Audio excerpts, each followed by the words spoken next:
자, 이슈 포커스 시사풍향계 기호일보 한동식 국장 함께합니다. 자, 한동식 국장님 안녕하세요. 네, 안녕하세요. 예. 자, 지난주에 인천시장 예비 후보들에 대해서 다양하게 짚어봤는데요. 인천시 교육감 후보군에 대한 관심도 뭐 당연히 또 뜨거운 것 같습니다. 자, 먼저 현재 인천시 교육감 후보들 어떤 이들이 거론이 되고 있습니까? 네, 현재까지 중앙선거관리위원회 예비후보 등록을 마친 인천 교육감 후보는 모두 5명입니다. 인천시의원을 지낸 서정호 예비후보와 경인교대 교수인 이대영 인천교원단체 총연합회장, 또 최계훈 인천대 명예교수, 허훈 전 인천하이테크 교장, 또 박승란 전 인천 수미초등학교 교장 등입니다. 네. 여기에 진보 진영에서는 여러 후보가 거론됐는데요. 모두 출마를 포기한 것으로 알려지면서 재선 도전 의사를 밝힌 도성원 현 인천 교육감이 단일 후보로 출마할 가능성이 크게 보여집니다.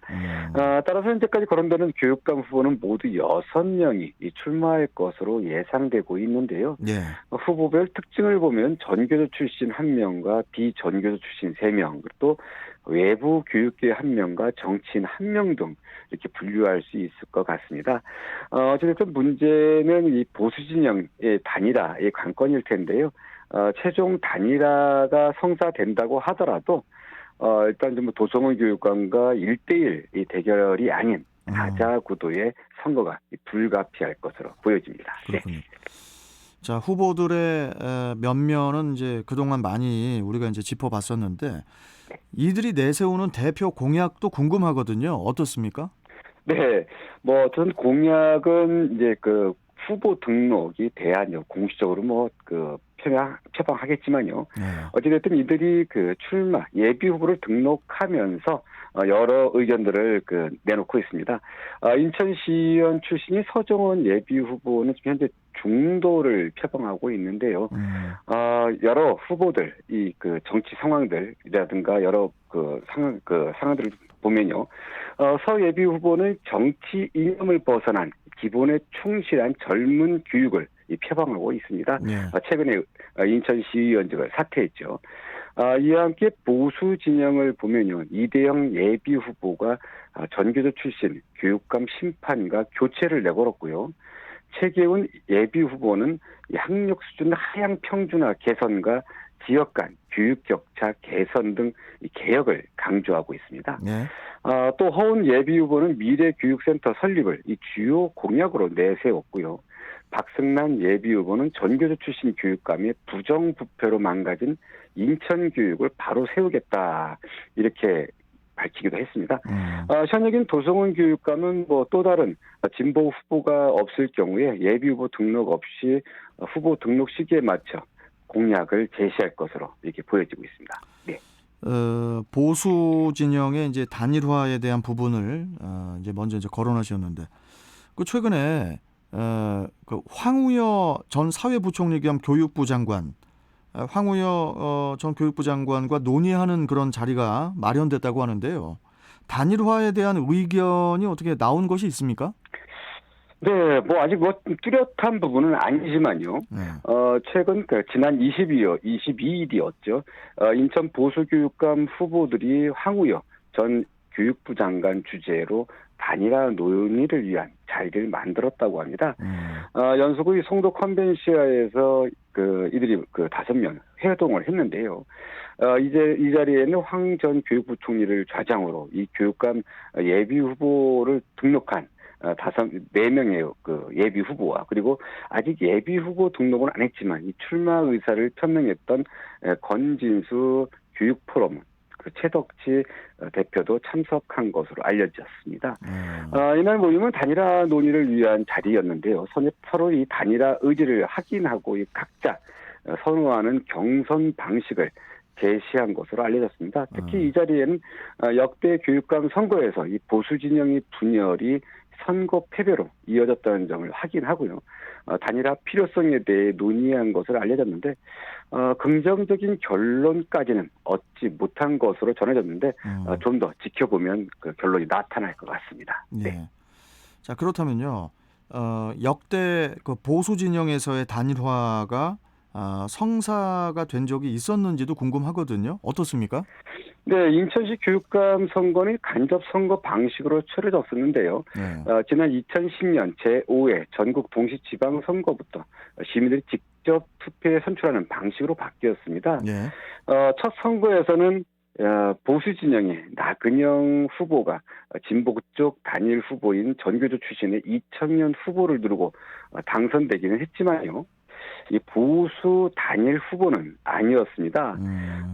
직전 이 관선 교육감이었던 것이 시민들에게 잘 알려진 이런 이점이 작용한 것이지 보수 단일 후보로 승리한 것은 아니었습니다.